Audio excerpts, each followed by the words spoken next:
Hai adik-adik, selamat datang ke Little Stars Educate Channel. Kali ini adik-adik akan belajar mengenai konsep masa dan waktu. Apa yang adik-adik perlu tahu dalam pelajaran kita pada hari ini? Adik-adik perlu mengetahui dan memahami waktu dalam konteks kehidupan seharian. Jom cikgu terangkan. Adik-adik dengar ya. Setiap hari, kita pasti akan melalui fasa-fasa perubahan siang dan malam. Tahukah adik-adik bagaimana berlakunya perubahan kejadian siang dan malam? Dengar ya. Kejadian siang dan malam terjadi kerana bumi berputar di atas paksinya mengelilingi matahari. Putaran bumi ini menyebabkan sebahagian daripada bumi terdedah kepada cahaya matahari. Ini menyebabkan berlakunya siang. Bagaimana pula malam berlaku? Malam pula berlaku kerana sebahagian lagi bumi terlindung daripada cahaya matahari. Cuba adik-adik perhatikan animasi yang cikgu tunjukkan ini. Pada waktu malam, bumi akan berubah menjadi gelap kerana tiada cahaya matahari yang menerangi alam. Adik-adik juga perlu mengetahui dan memahami bahawa terdapat 4 pembahagian waktu dalam kehidupan seharian, iaitu waktu pagi. Matahari akan terbit dan mulai menerangi alam. Pada waktu ini biasanya cuaca sangat nyaman dan sejuk. Waktu tengah hari. Kebiasaannya pada waktu tengah hari, matahari akan berada tepat di atas kepala. Cuacanya juga sangat panas. Waktu petang. Waktu petang adalah waktu selepas tengah hari. Pada waktu petang, matahari mulai turun dan cuaca pada waktu ini adalah redup. Waktu malam. Apabila matahari terbenam, maka berlakulah waktu malam. Bintang dan bulan kelihatan, suasana gelap kerana tiada cahaya matahari. Jom kita lihat pula apakah aktiviti-aktiviti yang selalu adik lakukan pada waktu pagi. Pada waktu pagi, adik akan mulai bangun dari tidur. Kita hendaklah bangun awal pada waktu pagi. Pada hari bersekolah, adik-adik hendaklah bangun pada pukul 6 pagi. Kemudian ke bilik air untuk memberus gigi dan mandi. Semasa mandi, adik-adik hendaklah menggunakan sabun supaya badan bersih daripada kuman dan bakteria.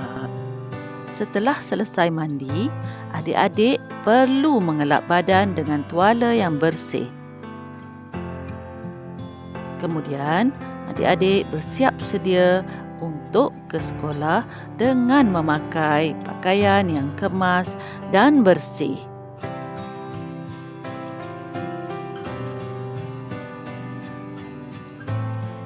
Sebelum ke sekolah, adik-adik digalakkan mengambil sarapan pagi terlebih dahulu.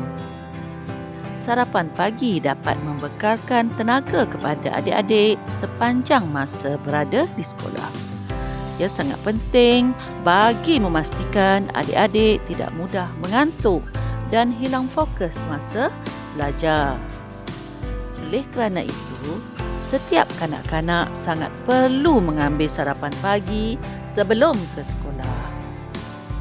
Setelah selesai bersarapan, adik-adik bolehlah mulai pergi ke sekolah pula. Di sekolah, adik-adik perlu patuh kepada peraturan dan disiplin yang telah pihak sekolah tetapkan. Di sekolah, adik-adik akan bertemu kawan-kawan dan mulai belajar.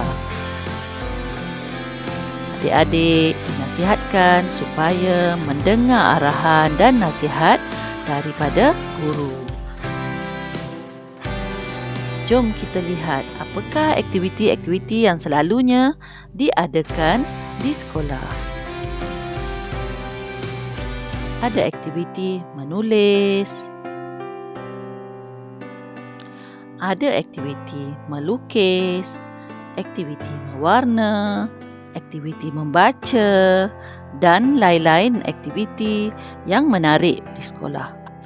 Kebiasaannya, adik-adik akan belajar di sekolah sehinggalah tibanya waktu tengah hari.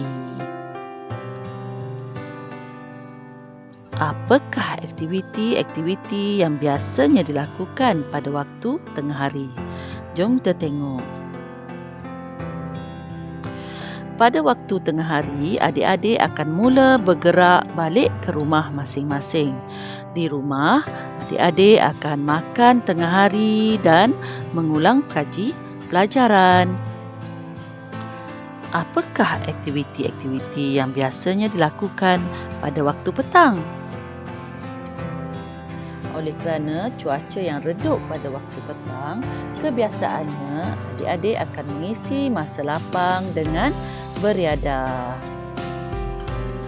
Beriadah adalah aktiviti yang boleh menyihatkan tubuh badan. Antara aktiviti-aktiviti yang biasanya dilakukan pada waktu petang adalah seperti bermain di taman permainan, bermain layang-layang, bermain basikal dan aktiviti-aktiviti lain yang menyihatkan badan. Bagi kanak-kanak lelaki pula, mereka juga boleh bermain bola bersama kawan-kawan di padang. Seterusnya, jom kita lihat pula apakah aktiviti-aktiviti yang biasanya dilakukan pada waktu malam. Pada waktu malam, kebiasaannya adik-adik akan makan malam bersama keluarga. Aktiviti yang penting selain pada makan malam ialah tidur. Pada waktu malam, adik-adik hendaklah tidur awal. Kanak-kanak perlu mempunyai waktu tidur yang mencukupi antara 10 hingga 12 jam setiap hari. Baiklah adik-adik, itu saja untuk kali ini. Jumpa lagi.